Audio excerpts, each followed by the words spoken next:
Welcome to this joint conversation between me, Kate MacDonald, Handheld Press, and Lucinda Gosling of the Mary Evans Picture Library.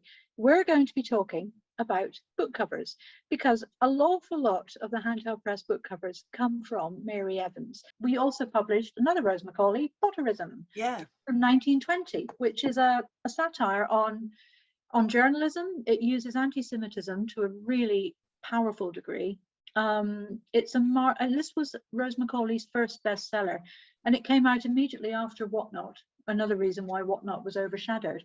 And I wanted something to showcase the lead character, who is a quite appalling young woman who wants what she can't get, and she sets out to get it. And it's a very feminist book because in the First World War and in the very early end of the war, very early 1920s, women had new freedoms. Women had these things they could do, but they still had to fight for them. And my goodness, does this young woman fight for what she wants? And I won't give the plot away, but she's wicked. So I wanted a wicked woman, and you gave me a hair slide, which was so much fun. Yeah, I mean, this image comes from an advert for a decorative hair comb. Yeah. From the French fashion magazine Art Goût Beauté. I never know whether I'm pronouncing that right. Art Style Beauty, 1924. This was a very beautiful magazine with pochoir printed plates, which had intensive colour saturation, really great quality. So people always talk about Gazette de Bon Ton, but Art Goût Beauté is sort of another really, one that stands up. And it's another example where Mary and Hilary, they had homes in France, so they collected there, and they would have picked this up probably for, a song comparatively in the 1960s. And now if you try and buy one of these, well, good luck to you. So they're fantastic things to have. And what you've done is you've just taken that image and in a way projected a certain personality.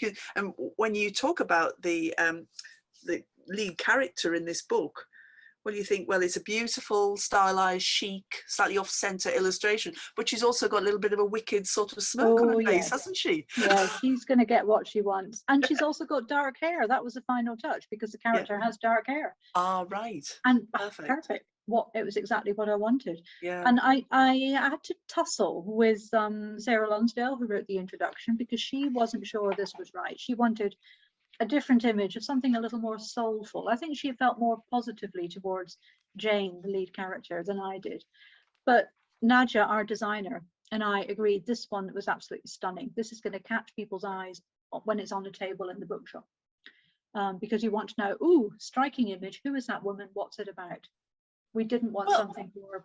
It's interesting. It poses the question, if you buy a book, how influenced are you by the cover before you start reading the book, and how will it shape what you think about that character? I will put books down if the covers don't appeal. If there's something on the cover I don't like, or it makes me think, oh no, I will put the book down. I won't even go into it.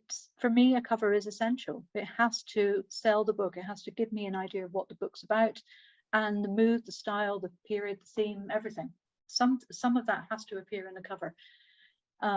Yes, so that's why. Well, I think you've done something very, very interesting with Handheld books, in that they've obviously got that consistent look, but then you are just placing an image, and that's why the image has to be so right. Yeah. Because the image completely speaks for what's inside. Yeah, it's almost my favorite part of the production process is picking the covers.